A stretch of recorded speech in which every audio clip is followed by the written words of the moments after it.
All right, what's going on, guys? Let me know if you guys can hear me okay.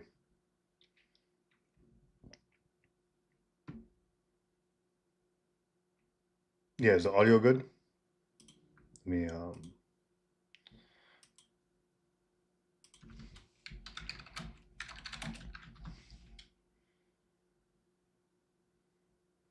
yeah, man, that gold. Yep, I'm doing well. Appreciate it, man. Thank you. All right, perfect. So I have actually a lot to get through. That's why I was like, you know what, let me just start early because a couple things. Number one, let's talk about gold, right? I mean, obviously, this was the main focus for a reason. Now, unless you got in literally right off the open, like let me even go down to the 5 minute time frame. Like literally right after the open, right? Like unless you got in somewhere here or like maybe this 5 minute EBP as a very aggressive entry, this is one of those ones that just straight off the open, they just rip. It's unfortunate, but the thing is this, guys. This is why I always wait for higher time frame bias. Now, ironically enough, I have a video coming out tomorrow on my main YouTube channel about like if you don't like if you don't like higher time frame bias, um, how to go about it, like let's say daily bias. But man, like when you have a daily or a weekly bias, as we kind of talked about here on gold, right, based off again the daily structure after we had this big drop lower. The problem is people in an uptrend see a huge candle like this and they automatically assume this is going to be some sort of top. Now, when people ask what's the difference between a continuation or a reversal, the problem is this: when you have only one significant drop after the market takes out a new high inside of a bullish market, this is not enough. You need to see almost like two, almost think about like a double top if you want to wait for some sort of reversal. One big candle like this is not enough because we're still overall bullish. And that's why I said even in the commentary, I'm like, yeah, like this is also the confirmation because we're showing bullish signatures on the retracement leg. So we have the markets taking out the low, impulse push up, fair value gap. We came back down into this imbalance and this candle stabbed below the low, closed back in the range, and we had a big push up. There was actually like it was a closure above this order block pretty much. And then we're starting to form bullish market structure. So now this is indicating to me that we're just gonna head to like either new highs or at the very least a rejection block and retest this area. And right off the gate on Monday, that's exactly what we did. So, it is what it is. Don't try to short this, guys, because I know the temptation in this scenario is, okay, well, I may have missed a long, let me try and short, right? I'm guilty of this. I've done this in the past as well. It just doesn't bode well. And do you want to play continuation? It's just risky. Like when the market is above highs after a big impulse move like this area becomes, in my opinion, a low probability condition because we're above highs. So, but we're still pretty overall bullish structure. So you don't want to play the reversal. And at some point, like if you keep playing continuations, the market is going to have some sort of liquidity dump. So I just want to talk about that one there. But now, yeah, see, like that's what I'm saying, man. Sorry about that, but this is exactly why I tell you guys, man. Just don't try to fade these strong higher time frame trends, especially with gold, because gold specifically, we've seen it like time and time again, just completely rip to the upside, right? Like that's the thing with gold. Like we've seen it multiple times, completely rip to the upside. So, okay.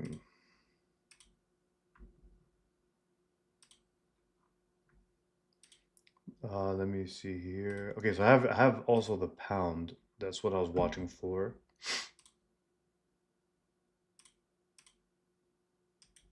Okay, let me do this real quick.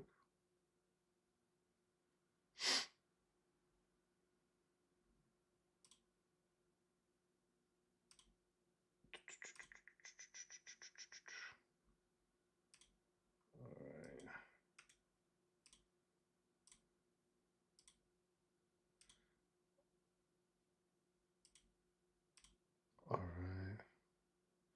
Yeah, next thing I'm going to talk about is the pound play because this one I think is still sitting up. Now again, as always, like I'm going to wait for the CPI news event to kind of wait to see how the market trades because personally, again, I am not trying to kind of get in front of that news event because of potential slippage. But I do think, and we talked about this in the commentary, right, with DXY, that I said like, okay, we're still right now we're in kind of this overall bullish structure, and we had this very strong candle that closed above these prior highs, right? We created this order block. And I said I want to see some sort of maybe potential move lower before maybe we take out that weekly candle high, right? Because this high is just essentially going to be the higher high, right? So you have swing low, high, potential higher low, and then if we're going to potentially, if this is going to be the potential low, we're going to make new highs on the week. So this would bode well for EU and pound to go bearish. Now, right, when we go down to the daily time frame now, we had this drop lower, and now we're having a little bit of a reaction.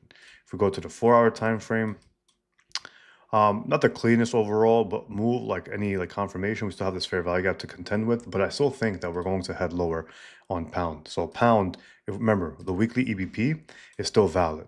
And remember, this was the objective. Now, I wanted to see first, I said off the open, I want to see some sort of an impulse push up, some sort of liquidity pool sweep. This is why I don't short the front side move when the market is below lows, because sometimes it has more of an aggressive run up like we did here. However, now we are at this level. We've respected it twice. So remember what I talked about gold, how I wanted to see like that weekly time frame on gold, right? Remember how I said this one candle is not enough for a reversal typically? And how I want to see sometimes, like I like to see 2 rejections. This is a perfect example of this so far on pound. Now, obviously the 4-hour candle is still forming, and this 4-hour bar, it could easily flip on CPI, but I still have this as my target. Like this overall run up, think about it from the weekly candles perspective. If you guys are not familiar with PO3, PO3 is when we have the open. If we're going to have a bearish candle, we're going to have a push up into a resistance. In my opinion, that resistance area is also this daily fair value gap. So remember how we do the 4-hour time frame with the 15-minute. So with the weekly, if I have a weekly time frame, I would like to use the daily or the 4-hour. Ideally the daily, but look at this. We're inside this fair value gap. If we refine this further, we're inside of this 4-hour prior low, which is the fair value gap fill. We rejected it one time here. See, this is not enough. Like when I see this, I'm like, no, I don't want to just see this to short, because the retracement up is still pretty strong. Look at all these bullish candles. Momentum is still on the bullish side. The market retests one more time. Now we're cooking, because this 4-hour EBP as a bullish is now, again, this candle still forming, but we're breaking that lower. So now we're having 2 rejections. So now my eyes go down to this fair value gap, right? In terms of the retracement leg, there's this gap in here. Let me just use a rectangular box, right? But really, ultimately, the draw on liquidity for me is like this area, that 1.3370s. So again, this 4-hour bar could, again, remember, this could easily flip because CPI is coming out in, let's see, how much minutes? In about 30 minutes or so.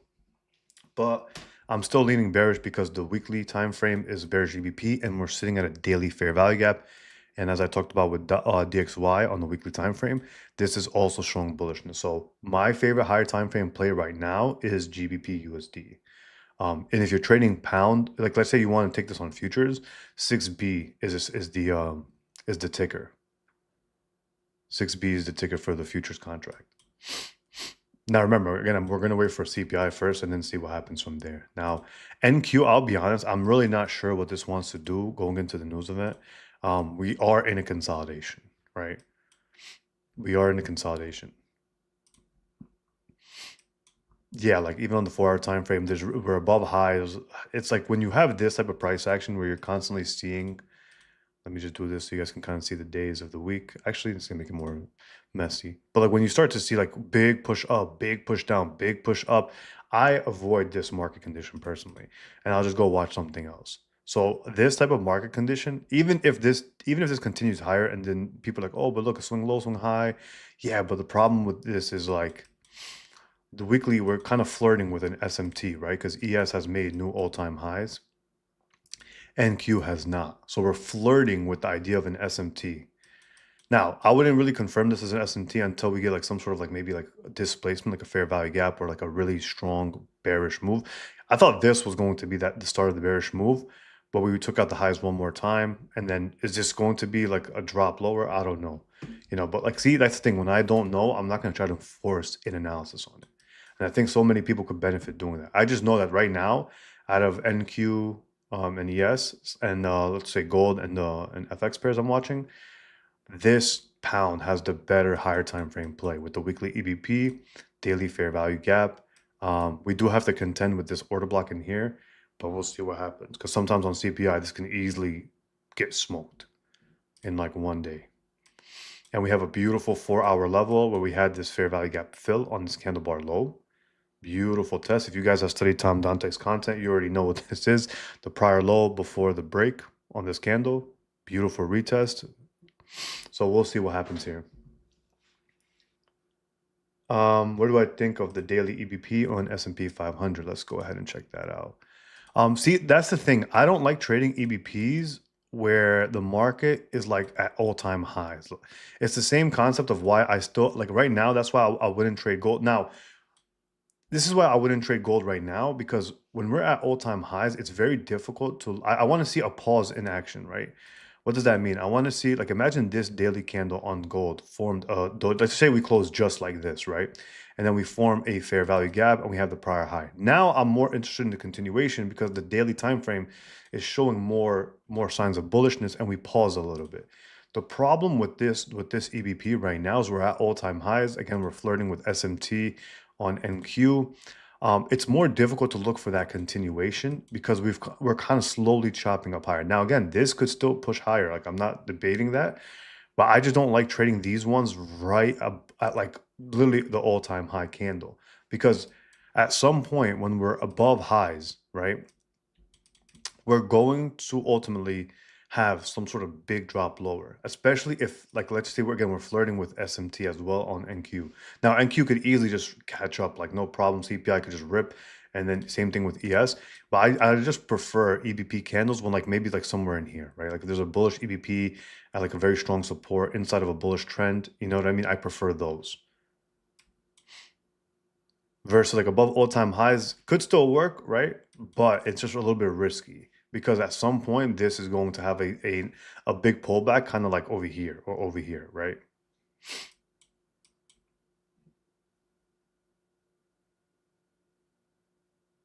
Okay.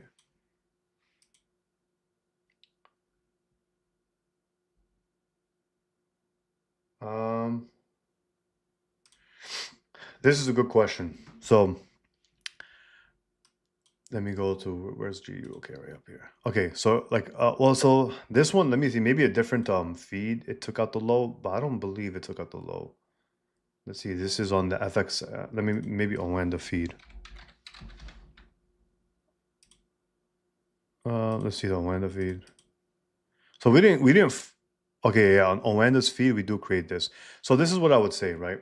Number one, if you get this scenario where you have like a bullish EBP, it's the inside of like, let's say the weekly thing, it's fine. People ask me this all the time. Like if you get like a daily bullish EBP, but then the weekly is bearish like this, what happens when you have conflicting time frames? Number one, ideally this doesn't happen because I kind of hate that as well. Like I'm not gonna lie, I don't like seeing this, but the daily swing high down to swing low, and right now we're at a premium, right? So when we draw the fib from swing high down to swing low and we just do the medium threshold, we're at the 50% of that range. So now we're inside of a premium. Now, could this still take out the high and then reject later? That's a possibility. But when I have, like, let's say if I have the daily as bearish, the daily is also sitting inside of a key level, I am typically going to side with, at the very least, maybe a retracement down into here. That's why I say, like, in terms of the retracement leg, right? And I talked about this in the market structure live stream that we hosted. So if you didn't watch that, just watch it after this video.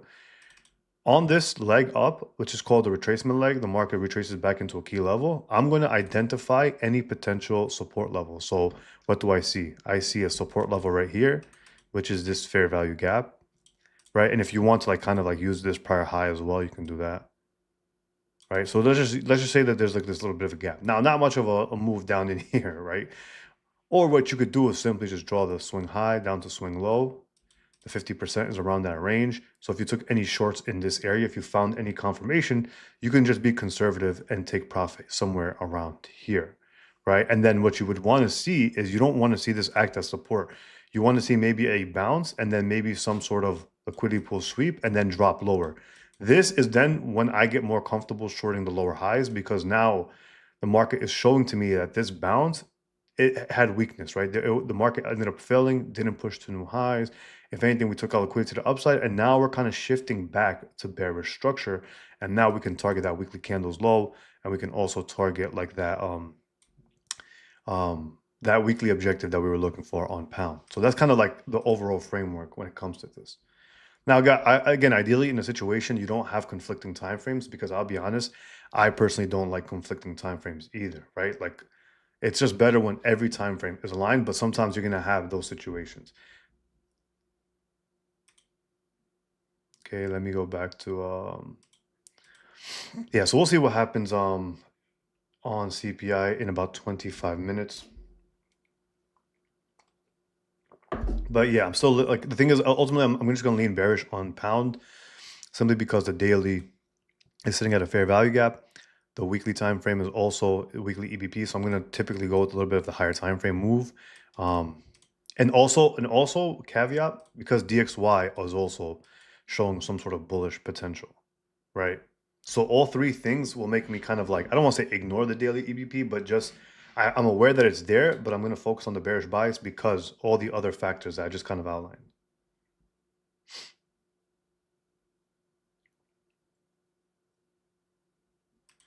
I hesitated on the 1 hour EBP from 4 hour fair value gap on EU, went to TP, so mad at myself. Yeah, man, trust. Like, the thing is this, Kenny. Every single person is going to go through that. The thing is this is how I kind of go about it when it comes to like just executing. There's moments in my heart I'm like, do I really want to take this trade? But if it fits all my criterias, I'm just gonna take it, because if I don't take, what if, because this is what happens, right? This is actually one of my friends, this happened to her for so long. She would take trade one, right? That trade would be a loss. She'd be hesitant on trade two. Trade two will go like 3R, right? And she would not take that one. I'm sorry. So she would take trade one. She would not take trade two. And then by trade three, she would end up taking that one. And then that one maybe is a loss or break even. Now, if you just take all three of those trades and you follow your system and you're up 3R on that second trade, look at the difference in result. So like, even if you're uncomfortable, just take the trade, because if it fits your criteria, then that means it's a well thought out trade, right? Like, if you're taking a trade because like, okay, I think it's gonna go up, that's different, right? If you think something's gonna go up or you think something's gonna go down, and it's more of a discretionary trade or a gut feeling trade, if you avoid those, I understand, because there's no real framework to the setup. However, if you have like a very specific framework, like you, like, because again, the way that you're outlining is 1 hour EBP from 4 hour fair value gap on the EU. So let's actually just do it right now. 4 hour fair value gap. I'm guessing this one right here. Let's see, and then the 1 hour EBP. Yeah, I'm not sure which day you took it on. Maybe this one right here. But regardless, if it's part of your system and you're part of your strategy, that's ultimately going to be something you just got to follow, because you don't, like, the thing is with trading, like, we don't know which trades are going to hit. Like, I know everyone online is like, oh yeah, I knew this was gonna happen. I knew this was gonna happen.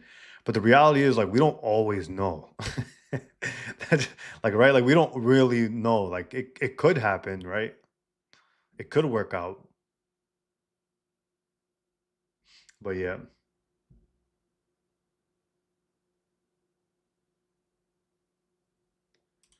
I'm guessing you're talking about gold. I talked about it. Gold, like, I would just wait, to be honest. Like, I don't want to play the continuation. If you're comfortable playing continuations, no problem. Like I said, I'll probably just wait to see if we form like a daily fair value gap. Like, if this candle forms like an inside bar, so we close inside of this candle's range and we form like a doji and we form a fair value gap, I would prefer that, to be honest. But as of right now, especially with CPI in like 20 minutes, I wouldn't take any risks on this. Just be cautious, because with CPI, it could get a little bit volatile. Yeah, in my opinion, like, if you're in the trade and you're in profit, also depends on like where you got in. Like, if you got in anywhere near here, it's tough, man. 'Cause I don't want to say that and then like maybe CPI just tanks, right? Because again, I'm bearish on EU and GU and bullish DXY. Um, if you got like it depends on your entry, man. I would reduce the risk at the very least. I would reduce the risk, because CPI in one candle could go up or down 50 pips, and I don't want you to get slipped. So as someone who's like more risk averse, I would say, if you're in profit, just take it. Even if it dumps, who cares, man? It's not worth the potential risk of getting slipped. Now, if you got in a really good entry here, I would say maybe just trail the stop loss. But even then, the stop loss could get slipped if, let's say, in one candle we get something like this over here. You know, I would reduce risk. So it really depends on your entry. But again, I personally think that DXY is gonna head higher. I would not be shocked if Euro just kind of tanked, but just play on the safe side. 6S. So I'm guessing 6S, is that silver? Well, silver is SI, but yeah.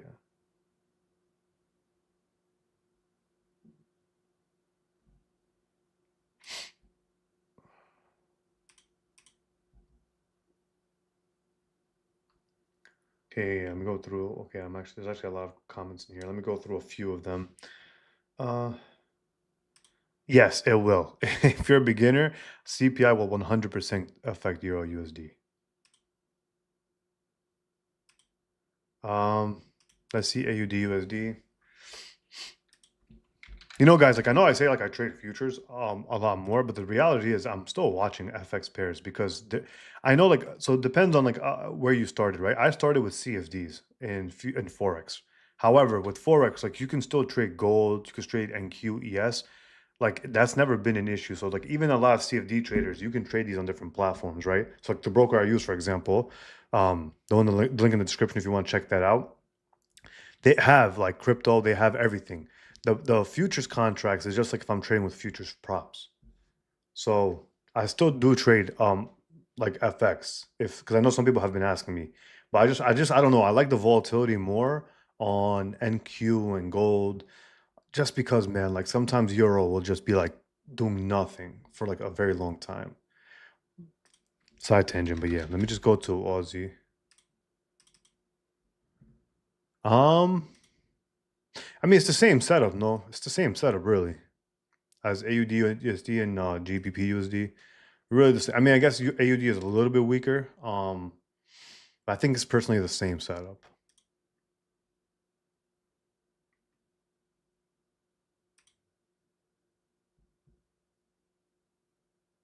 Oh, Swiss franc. Okay, got it. Yeah, I'm like 6S. I'm like, I don't think I've seen that one before.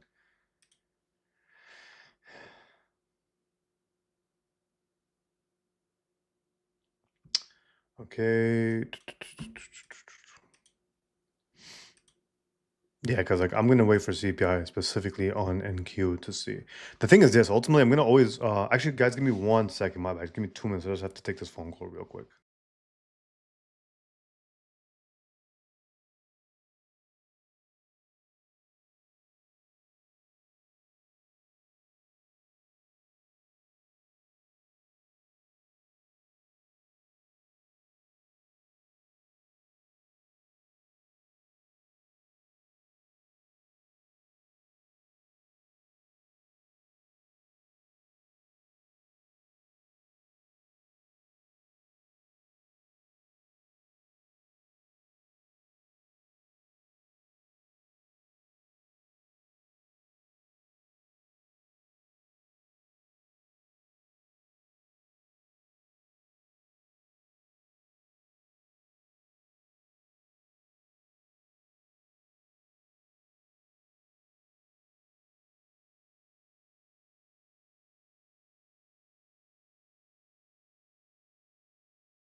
All right, I'm back. My bad, guys.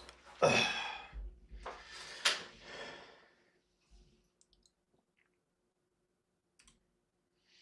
there's a YouTuber that does not share their affiliate links that make them money, I would believe them 100%.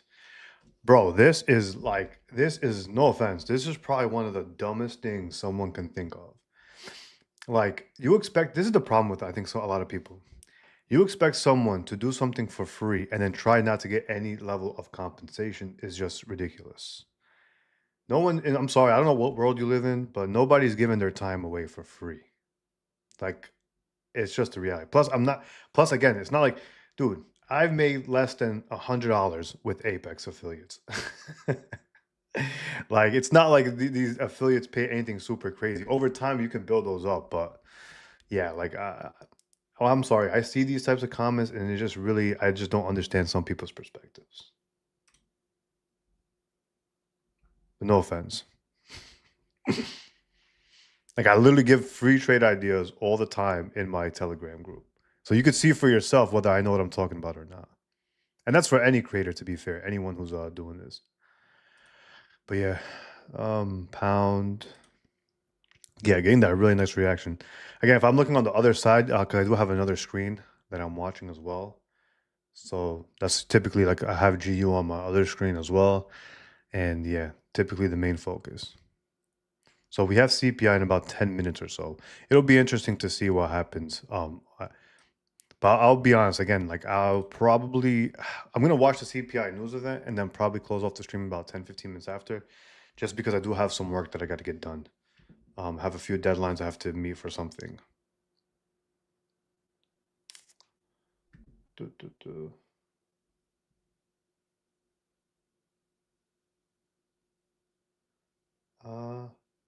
DXY doesn't have a bottom wick. Do you think we maybe could go lower for the dollar? Let's see that bottom wick. Is it on the daily time frame? Because I think I've seen it. Yeah. I'm not gonna lie, I don't like when I see that it too as well. um, but you know what it is? Sometimes I'll just focus on the higher time frame structure. So when I see something like that, could that happen? Of course. I'm gonna wait again, as always. I'm just gonna wait for CPI, but I'm not gonna ignore the weekly. I'm gonna remain bullish. So essentially, now could we come down one more time? Absolutely. Anything can happen, right? Like the market could just have, like, we could definitely see something like this, right? Or maybe like assuming like we're bullish, right? Anything can happen. That's why I'm gonna wait a little bit for the CPI to see. Now again, if we just rip higher and all this stuff like fades off, like then that's perfectly fine, right? But I'm typically going to just remain biased if I have like a clear weekly objective. The thing is this, for me personally, if I have a weekly, like clear weekly structure or clear weekly bias, I'm going to lean more. I'm going to lean towards that bias throughout the week, even if I see potential, um, like signs to be a little bit worried, right? Unless this is like a significant sign. But yeah, but that's a good observation though, because sometimes that does happen when we leave that opening wick. But sometimes we could feel it later. That's another thing too. Like look at that pound, right? The thing that I'm targeting on the weekly, it's the same concept that I'm looking to target, which was again good observation that you made, right? Where you don't have a bottom wick. So if you guys don't know what we're referring to, if a candle has no bottom wick, sometimes you're going to have a retest of that area. I forgot who made it popular. It was someone who made it pretty popular. I forgot which trader. Trying to remember it. So I learned it from someone from crypto. Like this was a couple years back. Where if there's no bottom wick, the market typically likes to go back and trade into those areas. That's why I had the same target for pound. But look, this weekly time frame, it didn't. This candle formed, and it was 1 week, 2 weeks. This is the third week. So like sometimes it won't get filled right away. Think of it like a gap as well. Sometimes the gap won't get filled right away as well. Um, I'm a little bit like I talked about it before. I'm just a little bit nervous with NQ because right now we're sitting inside of this overall. So like, look at this range in here, right? This area of like this prior candle bar, which is the move up before the move down, like kind of like an order block. And not only that, on ES we also have SMT. So SMT is just like ES has been making new highs, NQ has been holding lower, a lower low so far. So it's just tough to look for continuation because it's just more risky based off of these things. Now again, sometimes SMT, like let's say right now it's making a lower low, it could just catch up, of course. But I would need to see a little bit more. I would need to see a little bit different price action for me to kind of lean more bullish. Right now, I'm neutral, so I'm not really bearish and I'm not really biased. I just don't know, and if I don't know, I just call it like neutral positioning, and I'll usually watch something else that I think looks a little bit better. Now, who knows? Maybe after CPI we get more clear objective, or maybe we get a clear move, or who knows? Maybe CPI we just chop around even more. So I'm kind of waiting for that personally.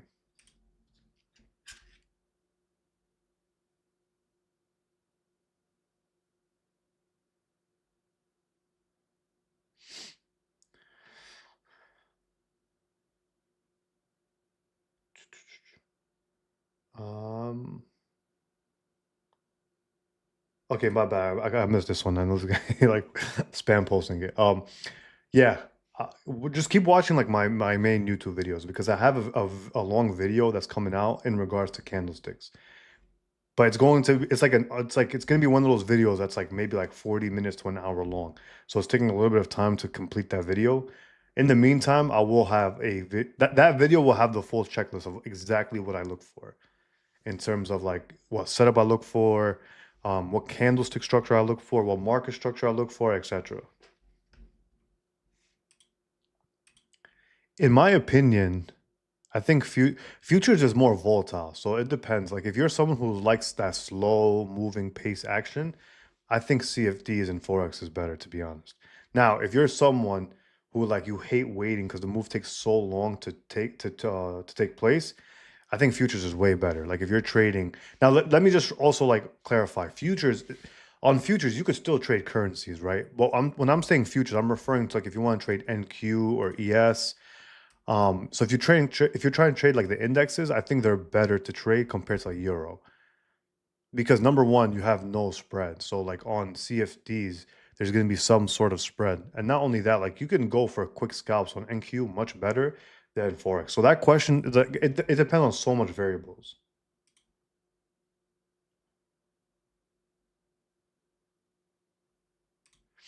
No, so I'm personally waiting for the news event first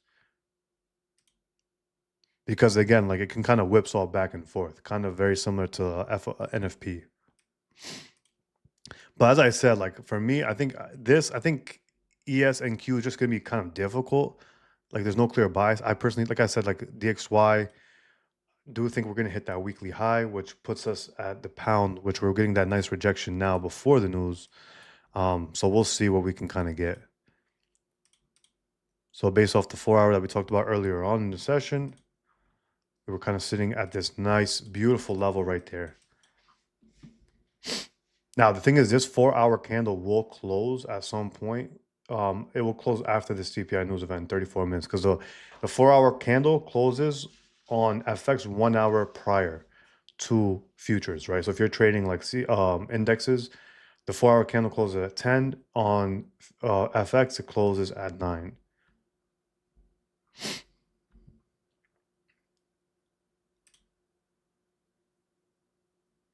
This is actually a really good observation, man. So this is a little bit more higher level. Okay, we have 5 minutes until the news.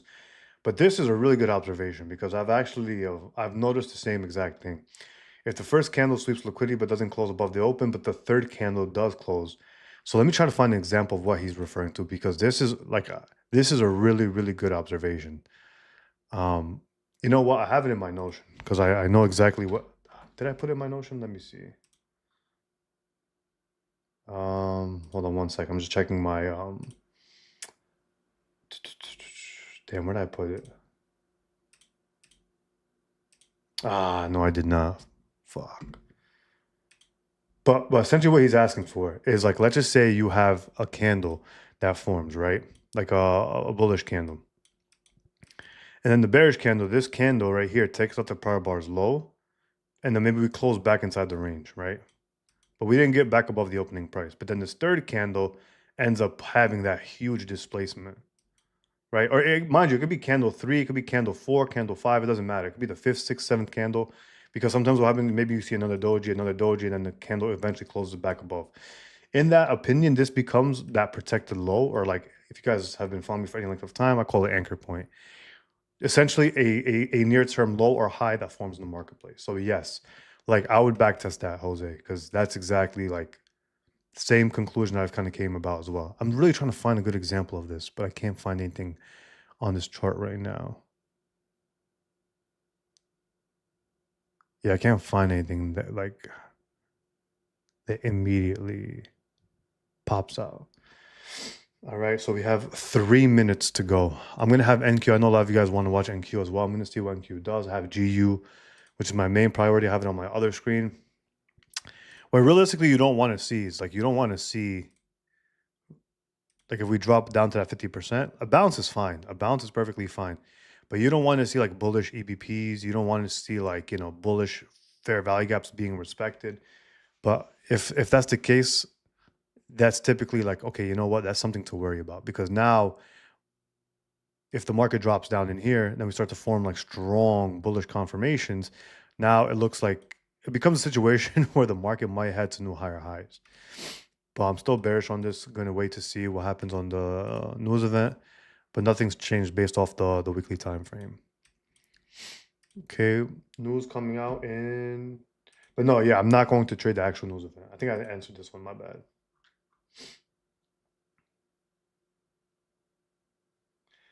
Yeah, futures chart is definitely more accurate for currency pairs, 100%. The problem with CFDs is, again, like every broker is going to have different price feed. So if you want like the pure price feed, go to a 6B, which is going to be the currency pair. It does look different, but like it's just, I think we still have that weekly EBP as well on the futures contract.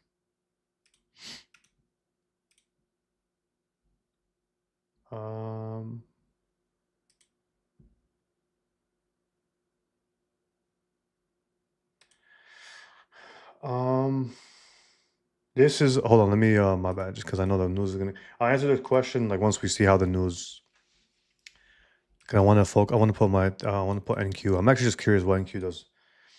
Now I do have like the GU on my other screen because that's gonna be my main focus, but just for you guys to also see NQ, because I know a lot of you guys want to see what happens with indexes. And I do have gold on my other chart. But let's see, news coming out in like about like about a couple seconds.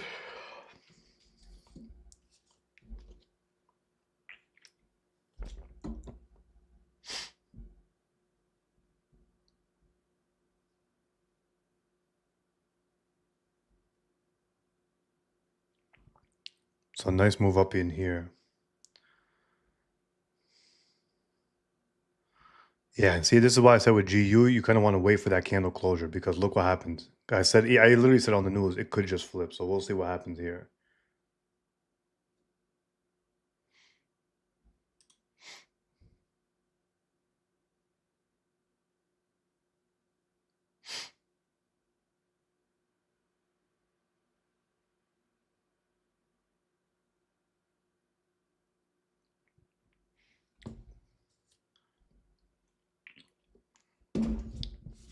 Yeah, so that ES daily BP definitely ended up just pushing up to new highs.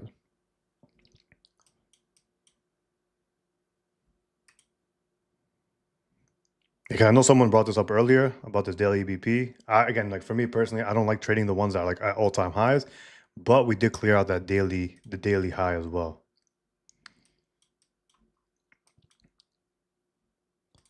All right.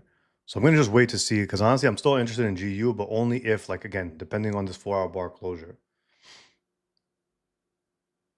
Because if the 4-hour candle closes like a doji or closes even a bullish EBP, I would not be interested on this. Let's see DXY. Yeah, because DXY now rejecting above this at this fair value gap. Damn, ES and NQ. Let's see what gold did. Yeah, gold didn't really do much.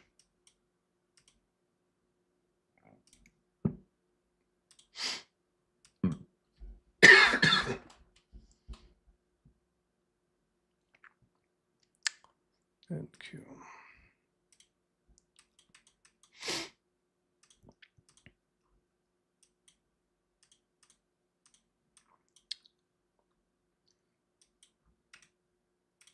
Now, I will say this with NQ, depending on how we actually close, and if we start to like kind of trend a little bit higher, these equal highs will probably be what I'm watching for.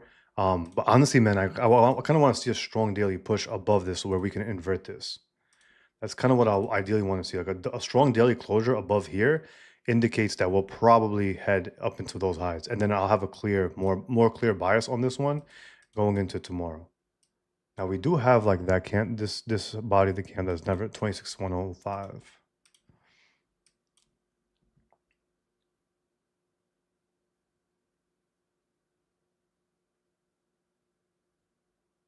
Yeah, let me go through. Yeah, see, look at that pound. Where is that pound? Yeah, man. See, this is why exactly. This is why I always wait for the candle closures, and this is why I personally don't trade CPI. And someone who asked me about the euro, well, euro didn't really do much to be fair. But the person who asked me about euro, this is why I say like, because you could be short going into the news, but sometimes you have this whipsaw action. Now, again, could this just be whipsaw and then we end up fading off lower? I don't know, right? Like no one knows that. But that's why it's like better just to be safe than sorry, because you don't want to be in a position where like imagine you're short over here, then this 1 minute candle comes up here, and if you have a stop loss, it's gonna get slipped. This is why, and this has happened to me like years ago, where I lost 7R on one trade because of that. That's why I kind of tell people just, it's better just to be safe than sorry, even if you're in a winning position, but ahead of the news. So yeah.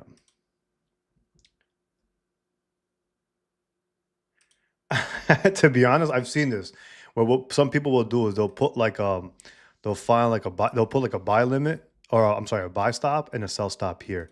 So if the market goes like this, they get filled there and then they immediately exit for a profit. To be honest, if you want to do that, you can, but just know like do it only if you have disposable money to do that. You could do that on Apex. Like I've seen people do it on Apex where they just put a buy stop and a sell stop below the market in a consolidation. So the market rips higher, they get filled, and then they'll just take profit on that big spike up, right? Or if it goes down, they'll just take profits quick. So I wouldn't advise it, to be honest. But if you have like, let's say, money to burn and like, you know what, screw it, I want to just pass the evaluations right away, then no problem.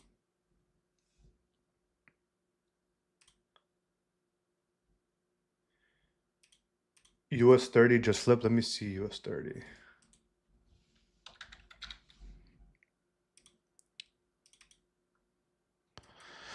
Yeah, man. This one also had the daily EBP, very similar to ES. The only problem again is like, would I be comfortable just buying here with this fair value gap down there, right on news? Because even on the 15-minute, there's really no confirmation. We're kind of just sitting in the consolidation. Because sometimes people will see like this move and then they'll get a little bit of FOMO, but like you have to be honest with yourself. Like, where would your entry have been with a clear stop loss, right? Even though we were sitting at this 4-hour fair value gap, but at the same time, there's one beneath it right there. Yeah, like there's no real 30, like 15-minute confirmation. Even the 1 hour, everything was consolidating. It's just more risky.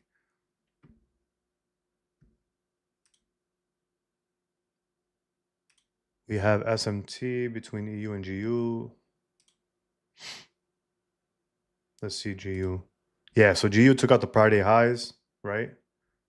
And to someone, the person I was asking about like the next, like see like about the daily EBP. I know like, so I know this wasn't an EBP on this one, but like let's say a strong candle closure above that, and we take out the candle bars high. That's what I'm saying, like because we're still inside of this fair value gap. So sometimes inside this fair value gap, the market could still take out liquidity. Now, this is where most people go wrong. They'll see a big push up and they'll try to buy a dip thinking it's going to keep going higher. It's just risky because now we're above Friday highs and we're still inside this daily fair value gap. And the spike up could, again, on CPI, could just be a manipulation move. Now, again, I'm going to wait for that 4-hour bar to close to kind of dictate it because look at the 4-hour candle right now. But good SMT right now yeah, because Euro did not take out Monday's high.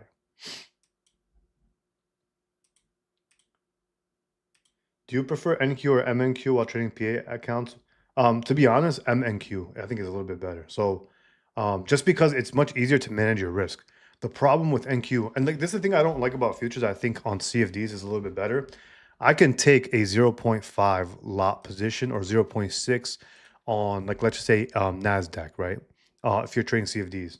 With futures, you can't really do that. It has to be one contract minimum, right? Like one contract, two contracts, etc. But you could do half a contract with CFDs. That's why I hesitate going into futures because of that. But you could just trade M and Q, which is going to be, it's almost going to be good enough, right? Because imagine one contract on NQ is going to be way too volatile to try to properly, what's the word I'm looking for? Manage, right? It's properly manage your risk on one contract, or like minimum one contract. It's gonna be hard because if your stop loss is gonna be a specific level, and one, like, let's say you realize like, okay, one contract is gonna be too little, but two contracts is too much. You can just go to MNQ and then do like maybe 6 contracts, 7 contracts, etc., and it'll be easier to manage the position accordingly. But yeah, no, I would not personally. Because again, like for me, I'm like, because my bias on DXY, let me see DXY. My bias is still bullish on this, to be honest. Because right now the daily candle is still forming, and within the daily candle formation, I am not going to allow this price action to kind of change my bias, right? Like, yes, we did take out the highs and we're inside this fair value gap. I understand that. But again, that's just how I kind of like have my systems. Like if I have a higher time frame bias, I'm going to wait for something to confirm that bias. If I don't see any confirmation and I just end up not catching any trade, that's fine. And the reason why I do this is because how many times have I flipped the bias only to find out my bias was correct and I just took a loss in the opposite direction? So for me, I'm still bullish on DXY. Nothing has changed for me. Again, I could be wrong in the bias, right? But I'm never going to flip because of that. I've had situations where I'm like, damn, you know what? I get like impulsive. This candle was looking bullish and I start buying that dip. And then what happens is like the market ends up fading and I get stopped out on the long. Now, that hurts more for me than like, let's say EU just rips higher and I missed the long, right? Like for me, I don't get FOMO on that because I wasn't looking for a long play. So that's kind of like my personal approach when it comes to that. Now, if you're someone who has a bullish bias, that's different, right? Like if you have a bullish bias and you want to give it a go, then yeah, I would just be a little bit cautious as well because you want to see candle closures. Because I don't know if this candle's going to flip bearish. 20 minutes to go on that one, which is going to be the same thing as a 4-hour bar, right? Because imagine, like, yes, we're out of this fair value gap, but we're also at this bearish fair value gap as well, right? So we're kind of in between like two key levels. So which level is going to hold is kind of like a pick 'em, you know? But because of DXY's weekly time frame, I'm just leaning more bearish based off the higher time frame flow. And again, I could be wrong. Like that's the thing I always want to preface, right? Anyone could be wrong on their bias. And then some people like, well, you waited all week for that one bias. It's like, yeah, but I go on it day by day. People think because you have a weekly bias, I'm stuck on that one asset. I was bearish on GU from Sunday or when I sent the commentary, but I didn't see anything on Monday, right? On Monday, it was just straight higher. So I didn't even watch it. G Gold, I was bullish on it straight off the open, right? And then this one ends up playing out, didn't get to trade on this one, unfortunately. But I mean, that's just trading, right?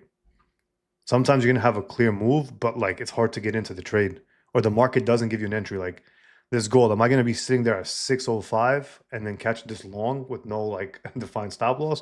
Probably not. But yeah.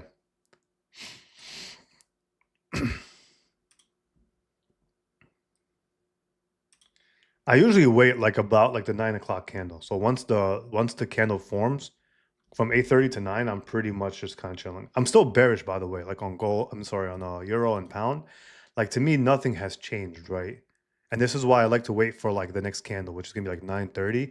I'm sorry, 9 o'clock, which is gonna be when the 4-hour bar closes. But even then, it's gonna be one of those situations, just kind of like wait and see. We still have this fair value gap to the downside that could still be hit. So, but the 1 hour looks kind of ugly. Yeah, these lower time frames look ugly. That's why I hate CPI Newsday because sometimes like the bias might be correct, but it's just hard to get an entry based off of the overall structure. So we'll see what happens in like this one once this candle closes, which is in like about 18 minutes. I'm gonna answer a few more questions though, and then I'm gonna probably just keep any updates inside the Telegram, to be honest, because I do have to kind of get a little bit of stuff done. Let me just see something real quick on my phone.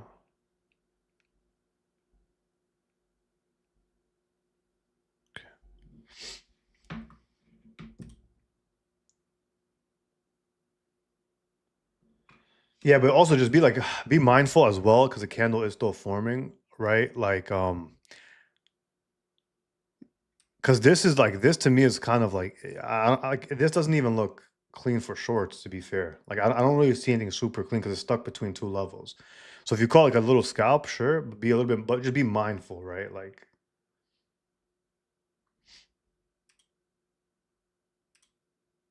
I trading got a nice TP of it, yeah, man. Which one, Jose? Which trade?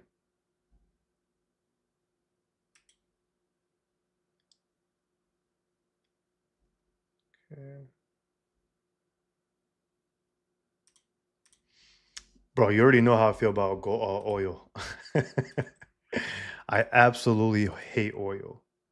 But this one was nice. I can't even lie. Below liquidity pool, this one was beautiful. I'm telling you, man, if you could just catch one nice EBP play like this. See, I like this one. Now, some people ask, why do I like this one more than, let's say, the ES one? Even though ES daily chart still played out, right? Of course, this one still played out. Look, the difference is because oil, where is it? Okay, right? The reason being is because oil, we're below a key liquidity pool. We had one rejection, and this is the second rejection.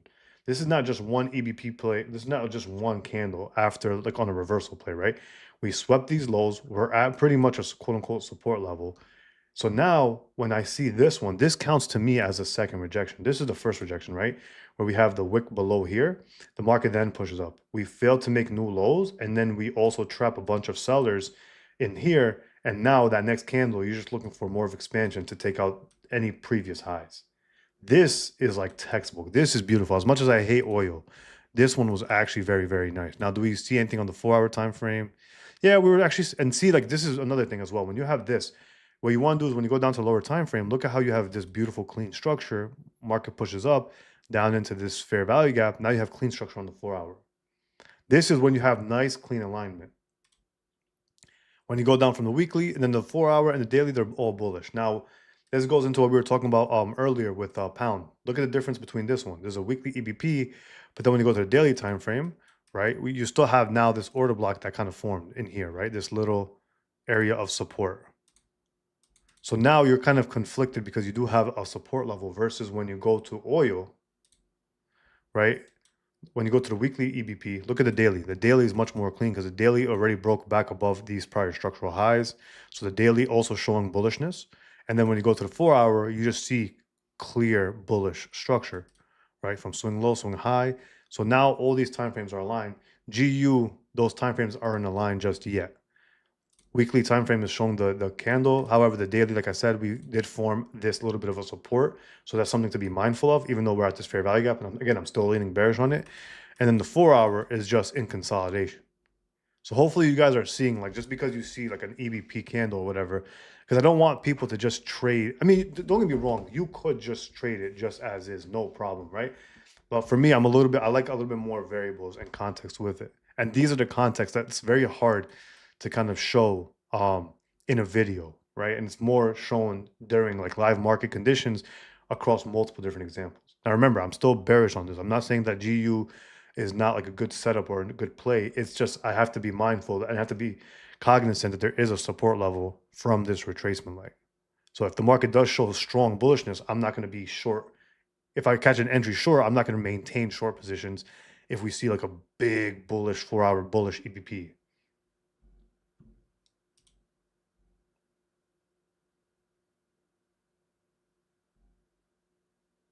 Yeah, I'm gonna end this on this note. Yeah, so my bad. Did not share that one just yet.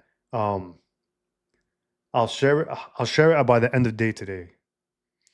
My bad. Yeah, just because again, with the entry models PDF, it's kind of tied down into like one of my I'm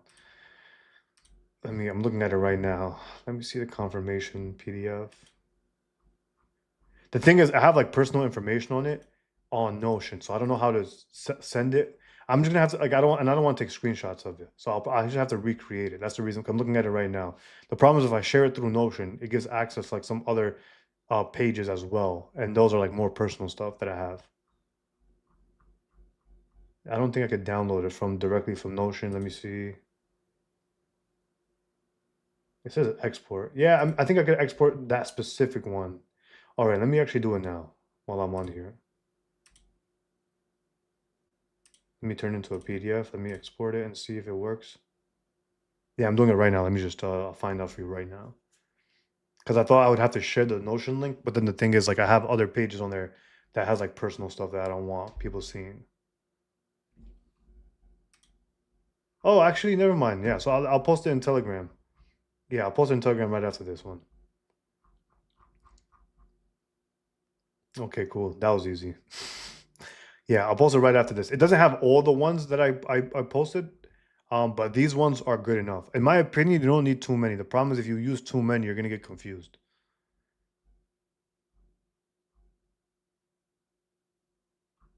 The thing is, actually, I'm gonna post both of them because you need to understand time frame alignment if you're gonna use confirmation entry. So I'll send both of them for you guys.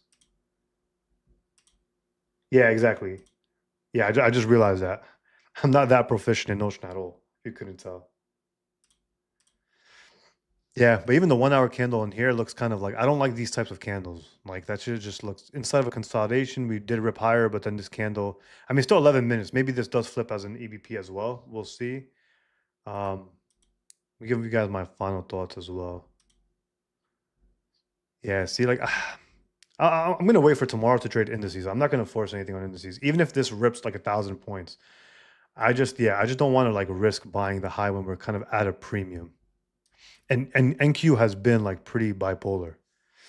It'll be interesting to see how this one market open at 9:30, whether we continue higher or not. I think that will dictate it. I might look at NQ and ES maybe for like the PM session, but I do have a little bit of stuff I gotta get done right now. However, once I finish up all that work, I might do a PM session stream around like 1:30 to 2 p.m. guys. Um, but appreciate you guys for how to get into the Telegram. The Telegram is inside the. Let me post the link actually here. I'm interested. Where you found me then? 'Cause I always post a Telegram link. Like, oh, I'm sorry. I always post the link to the description in here. Let me just put this in the chat box. Whoops. Where's the chat box? Yeah. So that's that right there. Let me pin it. I don't think I can pin it. Let me have to go on YouTube to pin it. Um, yes, it's the one I just posted. I'm gonna pin it right now. All right, perfect. But appreciate it, guys. Again, what I'm watching for, I'm not really watching indices. Again, for me personally, even if this rips higher without me, I'm like perfectly fine. It's just I don't feel comfortable putting on a risk on something like this. I'm gonna wait to see if pound could look a little bit more clean. To be honest, not the most clean right now. Yeah, like this kind of just like taking out both ends of the range. I don't really like that. So we'll see how we form. So again, I'm not rushing anything personally. I'll probably wait for market open on indices. Maybe we see something there. But yeah, if anything, as always, I'll just keep you guys updated whenever I see anything inside of Telegram.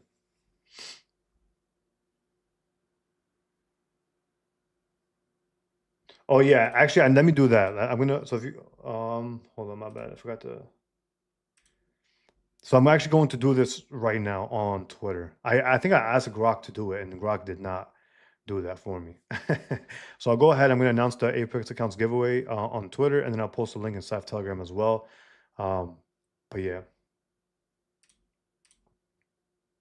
yeah. Personally, for me, I'm going to be bearish on pound. I mean, don't get me wrong. Like, just so let me because I want people to really understand what I'm saying. I'm bearish on pound, but I don't see any bearish setup just yet. Even if this one closes in EBP, it's kind of like those EBP candles that take out both ends of the range. I just don't like that either. So I want to see something a little bit more clear. Now, what's more clear, right? And again, don't worry, I'll post it on Telegram if I see it, but I just don't see it right now, and it might take some time to form or set up.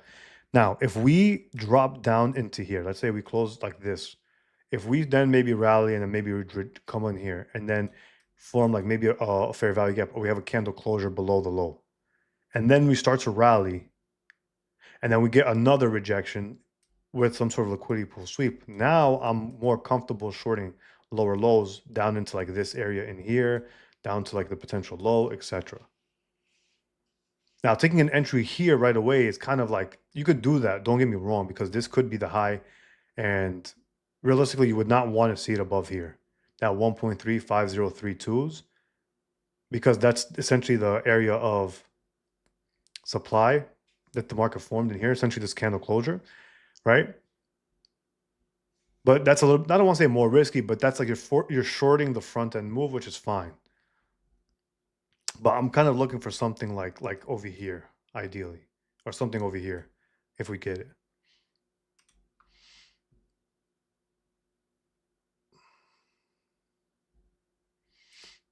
Okay, I'm gonna end actually on this last comment. Yeah, man, listen, at the end of the day, like, don't take your time with it. Don't, if you're a beginner trader, there's no reason to rush. Like, I've been trading for 8 years now.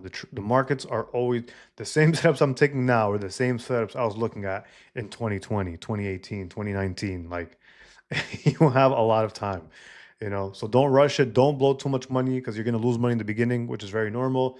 Try to minimize that as much as possible.